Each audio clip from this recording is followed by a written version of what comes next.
Hello everyone, welcome back to my YouTube channel. তো চলুন দেখা যাক আজকে বাজার কেমন পারফরমেন্স দিল। তো দেখুন সেন্সেক্স আজকে 285.94 পয়েন্ট মতো বেড়েছে। নিফটি 50 এখানে একটু ডেটাটা ভুল দেখাচ্ছে, 93.85 পয়েন্ট মতো বেড়েছে।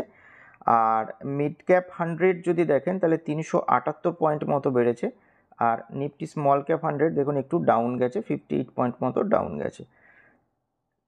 তো নিফটির চার্ট যদি দেখেন তাহলে বুঝতেই পারছেন যে চ্যানেলটা ড্র করে রেখেছি সেইখানেই কিন্তু মাঝখানে ঘোরাঘুরি করছে। তো নিফটি কিন্তু এখনও বুলিশ ট্রেন্ড ফলো করেই উপরের দিকে উঠছে।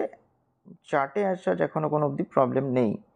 তো দেখতেই পাচ্ছেন আজকে 0.38% বেড়েছে, 24,951 পয়েন্টে ট্রেড করছে, মানে ক্লোজিং বেসিসে তার অল টাইম হাইতে ট্রেড করছে। তো দেখুন এখানে আজকে যে একটু বাড়লো বা গেন হলো নিফটিতে, মেন কারণ হচ্ছে দেখতেই পাচ্ছেন যে জাপানের রেট হাইক এবং মেটাল এবং ফার্মা স্টক আজকে ভালো পারফরমেন্স দেখিয়েছে। তো যে কারণে কিন্তু আজকে ভালো পারফরমেন্স দেখায় নিফটি 50। তো দেখুন এখানে ডিটেলে লেখা আছে যে Indian indices extended their winning streak to a fourth consecutive day on Wednesday amid positive global cues after Japan hiked interest rates. আর দেখুন মার্কেট এক্সপেকটেশনে যদি যান তো দেখা যায় যে bank of Japan benchmark interest rate বাড়িয়েছে, 0.25% করেছে, যেটা আগে 0 থেকে 0.1% ছিল। আর দেখতে পাচ্ছেন ক্লোজিং বেসিসে সেন্সেক্স 0.4% বেড়েছে এবং নিফটি 50 93 পয়েন্ট মতো বেড়ে ক্লোজ দিয়েছে। আর ভালো বা টপ পারফর্মার আজকে কে ছিল? JSW steel, Asian paints, HDFC life insurance, এগুলো ভালো পারফরমেন্স দেখিয়েছে আজকে। Conversely Britannia industries, doctor Reddy's laboratories, Grasim industries, এগুলো আজকে নেগেটিভে ক্লোজ দিয়েছে। দেখুন এখানে অম্বুজা সিমেন্ট সম্পর্কে একটা কর্পোরেট নিউজ রয়েছে। তো দেখতেই পাচ্ছেন যে এরা অ্যাপয়েন্ট করেছে রাকেশ কুমার ঝাকে নিউ চিফ প্রজেক্ট অফিসার হিসেবে। আর রাইট সম্পর্কে নিউজ আছে, যেটা অলরেডি গতকালকের ভিডিওতে ডিসকাস করেছি, যে এদের বোর্ড একটা অ্যাপ্রুভ করেছে বোনাস শেয়ার ইস্যুর জন্য, সেটাই কিন্তু এরা ডিটেলে জানিয়েছে। আর সেক্টোরিয়াল ওভারভিউ যদি দেখেন তো বললাম মেটাল ফার্মা স্টক আজকে খুব ভালো পারফরমেন্স দেখায়। মেটাল স্টক দেখতে পাচ্ছেন যে মেটাল 1.22% বাড়ে, pharma 1.1%, media entertainment, Nifty health care, consumption, energy, automobile, Nifty financial, IT, private bank Nifty, এগুলো সব পজিটিভে ক্লোজ দিয়েছে। আর Nifty oil and gas, construction, PSU bank, এইগুলো দেখবেন নেগেটিভে ক্লোজ দিয়েছে। তো অ্যাডভান্স ডিক্লাইন মোটামুটি ভালোই ছিল, অ্যাডভান্সের স্টকই কিছু বেশি ছিল ডিক্লাইনের তুলনায়। যদিও আজকে শুরুর দিকে মানে ওভারঅল মার্কেট ভালো থাকলেও শেষের দিকে ক্লোজিং বেসিসে কিন্তু মার্কেট একটু ডাউনে আসে, মানে ব্রডার মার্কেটের কথা বলছি। নিফটি 50 হয়তো পজিটিভে ক্লোজ দিলেও আপনাদের পোর্টফোলিও হয়তো নিফটিকে বিট করতে পারেনি বলে আমার মনে হয়। তবুও আপনারা জানাতে পারেন কমেন্টে কেমন কি পারফরমেন্স দেখালো আপনাদের পোর্টফোলিও।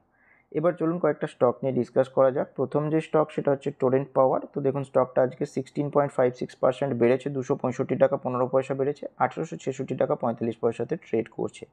তো দেখুন এর যেটা অল টাইম হাই ছিল আগে, সে দেখুন এই 1600 লেভেলটাই ছিল, সেটাকে কিন্তু আজকে ব্রেকআউট দেয় এবং ভলিউমও নিচের দিকে যদি দেখেন তো ভালোই ভলিউম ছিল এবং গ্রিন ক্যান্ডেলটাও দেখুন অনেক বড় গ্রিন ক্যান্ডেল ফর্ম হয়েছে।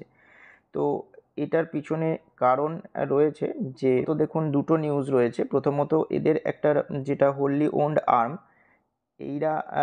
এরা হাইড্রোজেন বিজনেস ফর্ম করতে চলেছে। তো মানে মেনলি এখানে দেখুন ডিটেলে লেখা আছে যে একটা হোললি ওন্ড সাবসিডারি যার নাম হচ্ছে টোরেন্ট উর্জা 18, এইটা কি করবে, এরা deal in hydrogen, it's by product and it's derivative, মানে এর হাইড্রোজেন এবং হাইড্রোজেনের বাই প্রোডাক্ট এবং তার ডেরিভেটিভের উপর কাজকর্ম করবে এদের নতুন আর্ম, যার নাম টোরেন্ট উর্জা 18। এটা একটা ভালো খবর স্টকটার জন্য। তার সাথে দেখুন এদের যে Q1-এর প্রফিট সেটাও বাড়ে, যে কারণে স্টকটা আজকে ভালো পারফরমেন্স দেখায়। তো দেখুন এর যেটা প্রফিট 88% বেড়েছে এবং রেভিনিউ দেখুন 23% বেড়েছে ইয়ার অন ইয়ার বেসিসে।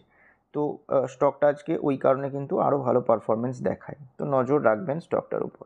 নেক্সট যে স্টক সেটা হচ্ছে ওয়েলথ ফার্স্ট পোর্টফোলিও ম্যানেজার্স। তো দেখুন স্টকটা আজকে 11.27% বেড়েছে, 108 টাকা 50 পয়সা বেড়েছে, 1071 টাকা 60 পয়সাতে ট্রেড করছে। তো দেখুন এইটারও অল টাইম হাইয়ের ব্রেকআউট দিয়েছে, মোটামুটি এই 980 এই লেভেলটা যেটা রয়েছে 970-80 লেভেলটার কিন্তু ব্রেকআউট আজকে দিয়েছে। তো দেখুন স্টকটা তার অল টাইম হাইতে ট্রেড করছে, ক্লোজিং বেসিসে একটু নিচে এসে ক্লোজ দেয়। এখানে দেখতেই পাচ্ছেন একটা বড় উইক তৈরি হয়েছে, মানে আরও উপরে উঠেছিল মার্কেট আওয়ার্সে, বাট ক্লোজিং বেসিসে একটু নিচে এসে ক্লোজ দেয়। তো এই স্টকটার মানে বিশেষ কিছু নিউজ নেই, খুবই স্মল ক্যাপযুক্ত স্টক। তো দেখবেন এটাতে কিন্তু রিস্ক বেশি, একটু নজর রাখবেন। যে লেভেলটা ব্রেকআউট দিয়েছে সেই লেভেলে এসে যদি কয়েকদিন কনসলিডেট করে তাহলে দেখতে পারেন। নেক্সট যে স্টক সেটা হচ্ছে জেজি কেমিক্যাল। দেখুন স্টকটা আজকে 15.09% বেড়েছে, 38 টাকা 60 পয়সা বেড়েছে, 294 টাকা 50 পয়সাতে ট্রেড করছে। তো এই স্টকটাও দেখুন তার অল টাইম হাই যে রয়েছে 277 থেকে 280 কাছাকাছি, তো এই লেভেলটাকে কিন্তু ব্রেকআউট দিয়েছে আজকের ক্যান্ডেলে। তো যেহেতু ব্রেকআউটটাও দেখুন স্ট্রং, কারণ নিচের দিকে যদি ভলিউমটা লক্ষ্য করেন তো ভালো ভলিউম রয়েছে এই আগেকার কয়েকদিনের ভলিউমের তুলনায়। তো এই ব্রেকআউটটা দেখে সাস্টেনেবল মনে হচ্ছে, দেখা যাক নেক্সট দিনে কেমন কি পারফরমেন্স দেয়। যদি পরে আবার এই লেভেলটাতে এসে স্টকটা সাপোর্ট নেয় বা এই জায়গায় কিছুদিন অ্যাকুমুলেট হতে দেখা যায়, তখন কিন্তু ইনভেস্টররা একটু নজর দিতে পারেন। নেক্সট যে স্টক সেটা হচ্ছে গ্র্যানিউলস ইন্ডিয়া। তো দেখুন স্টকটা আজকে প্রায় 7%-এর কাছাকাছি বেড়েছে, 41 টাকা 15 পয়সা বেড়েছে, 630 টাকা 10 পয়সাতে ট্রেড করছে। তো এই স্টকটাও দেখুন কয়েকদিন ধরেই কিন্তু সুন্দর রান আপ দেখাচ্ছে, প্রত্যেক দিন দেখতেই পাচ্ছেন লাস্ট কয়েকদিন গ্রিন ক্যান্ডেলই ক্লোজ দিচ্ছে। তো এই স্টকটারও একটা নিউজ রয়েছে যেটা হচ্ছে Q1-এর রেজাল্ট, যে কারণে কিন্তু ভালো মানে স্টক প্রাইসে গেন দেখা যাচ্ছে। তো নেট প্রফিট দেখতেই পাচ্ছেন 13.5 বিলিয়ন রুপিস হয়েছে, আর এক বছর আগে এই সেম কোয়ার্টারে এইটা ছিল কিন্তু 4.79 বিলিয়ন রুপিস। তো নেট প্রফিটের দিকে দেখতেই পাচ্ছেন প্রায় 3 গুণ হয়ে গেছে। তো যে কারণে কিন্তু ভালো রকম পারফরমেন্স দেখায়। আর ইপিএস যদি দেখেন, আর্নিং পার শেয়ার, তো সেইটা দেখুন 1.98 টাকা থেকে বেড়ে 5.55 টাকা হয়েছে। আর রেভিনিউয়ের দিকেও যদি দেখেন 98.6 বিলিয়ন রুপিস থেকে বেড়ে 118 বিলিয়ন রুপিস হয়েছে, যে কারণে কিন্তু স্টকটা প্রায় 7%-এর কাছাকাছি বাড়ে। তো এই স্টকটার উপরও নজর রাখবেন। নেক্সট যে স্টক সেটা হচ্ছে অজন্তা ফার্মা। তো দেখুন স্টকটা আজকে 6.50% বেড়েছে, 164 টাকা 55 পয়সা বেড়েছে, ট্রেড করছে 2695 টাকা 10 পয়সাতে। তো দেখুন এই স্টকটারও যেটা অল টাইম হাই লেভেল যে লেভেলটা রয়েছে সেই লেভেলটার কিন্তু ব্রেকআউট দিয়েছে। গতকালকের ক্যান্ডেলেই কিন্তু ওই লেভেলের কাছাকাছি ক্লোজ দেয়, বাট আজকের ক্যান্ডেলে দেখুন পুরোপুরি ব্রেকআউট দেওয়া হয়েছে বা দিয়েছে। তো এই স্টকটারও দেখুন Q1-এর রেজাল্ট ছিল যেটা ভালো হয়েছে, যে কারণে কিন্তু স্টকটা আজকে সুন্দর পারফরমেন্স দেখায়।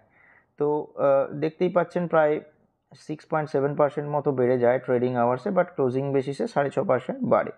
তো এদের প্রফিট কেমন হয়েছে, তো দেখুন প্রফিট ইয়ার অন ইয়ার বেসিসে 18% বেড়েছে এবং রেভিনিউও ইয়ার অন ইয়ার বেসিসে 12% বেড়েছে।